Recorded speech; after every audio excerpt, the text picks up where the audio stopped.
दोस्तों नमस्कार, VMP news पे एक बार फिर से आप सभी का स्वागत है। दोस्तों, संविधान दिवस के अवसर बहुजन समाज पार्टी के काफ़ी सारे कार्यकर्ता यहाँ पर मौजूद हैं, जिसमें जौन प्रभारी गंभीर सिंह नरवरिया जी भी हैं और जिला अध्यक्ष भी साथ में हैं। आइए इनसे बारी बारी से बातचीत करने की कोशिश करते हैं। क्या कहना चाहेंगे संविधान दिवस के अवसर पर?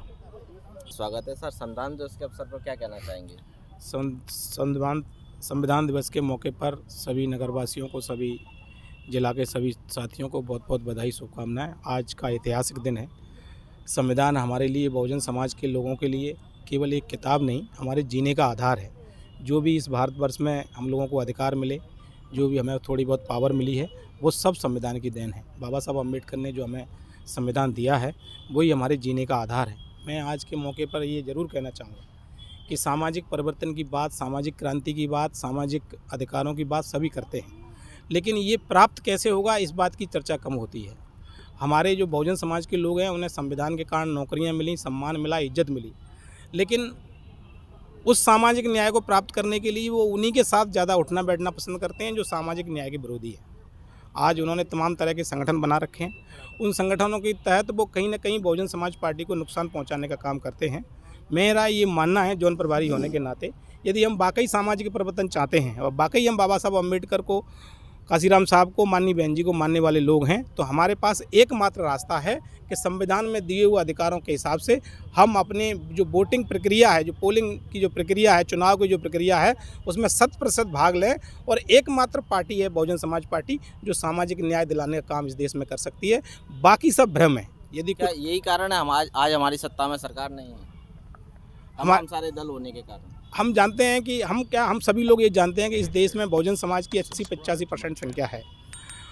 हमारे जिन लोगों को सम्मान मिला, इज्जत मिली, नौकरी मिली, वो निश्चित तौर पर संविधान के कारण मिली। लेकिन उस नौकरी के प्राप्त होने के बाद, मिलने के बाद, उनको ये लगता है कि आज हमें उस संविधान से जो अधिकार मिले हैं उसके साथ खड़े रहने की आवश्यकता नहीं है। लेकिन वो भ्रम में है। जब तक ये बहुजन समाज पार्टी इस फंक्शन में है और काम में है और ताकतवर है, जितनी वो ताकतवर रहेगी, उतने ही जो भले ही किसी अन्य दल में काम करते हैं, उनकी ताकत बहुजन समाज पार्टी से है। जिस दिन बहुजन समाज पार्टी ये काम करना अपना बंद कर देगी, जो अन्य दलों में जो लोग काम करते हैं उनको अपनी हैसियत समझ में आ जाएगी। लेकिन दुर्भाग्य है कि हमारे पढ़े लिखे लोग ही इसको कम समझते हैं। उनको ये लगता है कि संविधान है तो अब उसके प्रति खड़े रहना, उसके प्रति आस्था रखना और उसके प्रति सजगता से बने रहना और उसमें चुनावी प्रक्रिया में अपनी पार्टी के प्रति खड़ा रहना वो ज़रूरी नहीं समझते। उन्हें लगता है कि हमारे हित सभी पार्टियों में सुरक्षित हैं। बाबा साहब अम्बेडकर ने अपने जीते हुए कई बार ये कहा कि कांग्रेस, जिसको आप अपना दल मानते हैं, उससे के कभी 25 पैसे के सदस्य नहीं बनना। लेकिन इस बात को समझाने के लिए हम गाँव वालों को, जो हमारे लोग पढ़े लिखे नहीं, उनको समझा सकते हैं, लेकिन पढ़े लिखे लोग जो अच्छे पदों पर और नौकरियाँ कर रहे हैं, उनको समझाना बहुत मुश्किल है। जो आदमी सोया ही नहीं हो, बहाना कर रहा हो, उसे कैसे जगाया जा सकता है? तो मेरा इस मौके पर, संविधान दिवस के मौके पर, सभी को बधाई और शुभकामनाएं। मैं तो ये चाहूँगा कि सबसे पहले यदि कोई इस सामाजिक परिवर्तन के जो आंदोलन है उसको कोई समझे, तो पढ़े लिखे लोग समझें, वो ही परिवर्तन ला सकते हैं। यदि वो इस बात को ठीक से नहीं समझेंगे, तो जो बात आप कह रहे हैं कि पार्टी में इतनी संख्या होने के बाद भी मजबूत नहीं है, उसका कारण निश्चित तौर पर बाबा साहब ने भी कहा था, यदि ठीक तरह से आकलन करेंगे तो हमारे वो पढ़े लिखे लोग ही।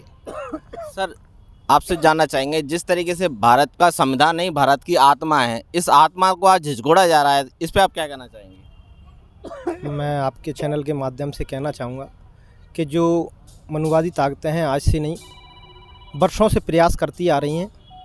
क्योंकि पहले इस देश को मनु के संविधान से चलाया जाता था।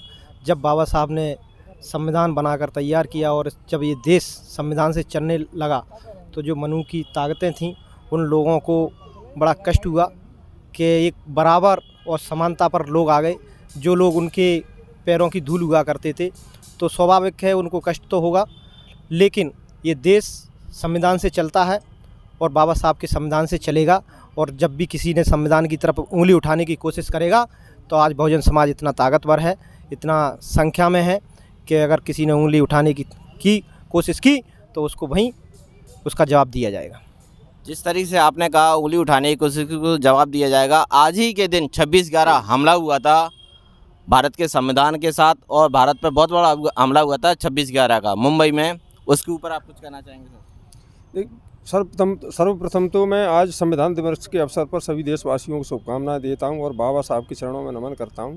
बाबा साहब ने एक इतनी सुंदर कृति, विश्व की सुंदर कृति संविधान के रूप में हमें इस देश को दी, जिसको सही रूप में अगर परिणत किया है तो बाबा मान्यवर साहब कांशीराम जी ने एक राजनीतिक दल बना के किया, जिससे हमारे हक और अधिकार सुरक्षित हो सकें और जिस संविधान का जो मूल रूप है कि समानता, बंधुत्व और समानता, वो एक राजनीतिक दल बना करके मान्यवर साहब कांशीराम साहब ने एक राजनीतिक दल बना करके उसकी ओर एक बहुत अग्रसर हुए, एक बहुत बड़ा कदम सही रूप में परिणत किया संविधान को, तो मान्यवर साहब कांशीराम ने किया, जिससे एक राजनीतिक दल का गठन किया और हमारे हक और अधिकार सुरक्षित हो सके। आज जो भी हमारी हैसियत है या बहुजन समाज की जो भी हैसियत है वो बहुजन समाज पार्टी के कारण है। बहुजन समाज पार्टी जब से हुई है या जब से सत्ता में, उत्तर प्रदेश में सत्ता में रही है, अन्य विभिन्न प्रदेशों में उसने चुनाव प्रक्रिया में भाग लिया है, उस समय से बहुजन समाज के लोगों को अन्य पार्टियां भी बड़े सम्मान से देखने लगी हैं और अन्य पार्टियों में जो सम्मान बहुजन समाज को दिया जाता है वो केवल बहुजन समाज पार्टी की देन है कि उससे वो घबराए हुए हैं अन्य दल कि बहुजन समाज पार्टी एक हो गया जो कि 85 से लेकर 90% है तो हमारा कोई अस्तित्व नहीं रह जाएगा, हमारा राजनीतिक अस्तित्व समाप्त हो जाएगा। क्या कारण क्या है जो हमारा बहुजन समाज आज एक नहीं हो पा रहा है? बहुजन समाज को की जागरूकता का अभाव है केवल, और अन्य दल हैं जो चूँकि सत्ता में रहे, उनको सत्ता का ज्ञान है, उनको सत्ता के जो सत्ता का स्वाद चखा है जिनने, वो विभिन्न प्रलोभनों से या विभिन्न अपने षड्यंत्रों से बहुजन समाज में बिखराव किए रहते हैं। इस कारण बहुजन समाज देर सवेर एक हो रहा है, उसमें जागृति आ रही है, देर सवेर एक होगा, जिस दिन एक होंगे निकट भविष्य में ही, उस दिन हमारा शासन होगा, हमारी सत्ता होगी, बहुजन समाज के हक और अधिकार और सामाजिक समरसता पूर्ण रूप से लागू होगी संविधान के अनुसार। चलिए, और भी हमारे साथी हैं। सर, संविधान दिवस के अवसर पर माल्यार्पण करने के साथ साथ आज क्या संदेश देना चाहेंगे भारत की जनता को? सर्वप्रथम मैं भारतीय संविधान के निर्माता बाबा साहब भीमराव अम्बेडकर के चरणों में कोटिक वंदन करता हूं और आपको धन्यवाद देता हूं कि आपने अपनी चैनल में मुझे बोलने का अवसर दिया।